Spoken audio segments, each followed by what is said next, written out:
Okay. Ano? Ay, naka-video to, Pads. Video to, okay to.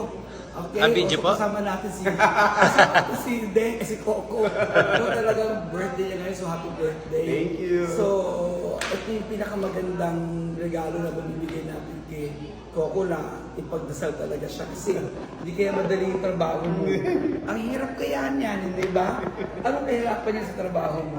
Mahirap, kasi sabi ko nga, kung hindi nila alam, oras, saka dugit pawis talaga. Madali lang siyang panoorin, masarap siyang tingnan.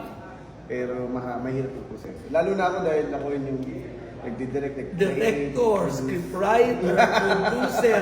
Alam mo, totoo yung sinabi niyang dugot pawis. Ay naku, minsan nakita ko tulala na sa sobrang pagod mo. Hindi kasi lagi ko sila parang pag mahal mo kasing ginagawa mo, minsan ang hirap iasa sa iba. Sige na, ikaw na magsasakripisyo. Sabi ko nga lagi pag nag-ano ako na parang hindi man ako bayad sa lahat ng ginagawa mo. Pero dahil sa pagmamahal mo din sa ginagawa mo at sa mga katrabaho mo. Kasi sa'yo nakasalalay na pag ako napagod, bumitin, lahat yung mga ako ng trabaho. Kaya sacrifice talaga. Tamang-tama yung birthday niya, November 1.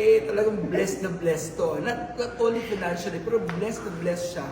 Dahil yung sa kanyang, yung pananaw, imagine talaga siya rin mag-sacrifice para lang magkatrabaho yung mga tao. Di ba?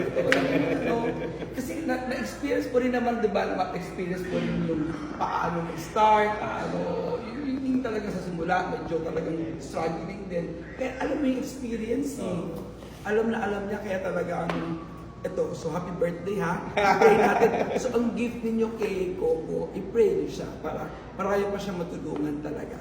Diba? So yun. Okay, thank you.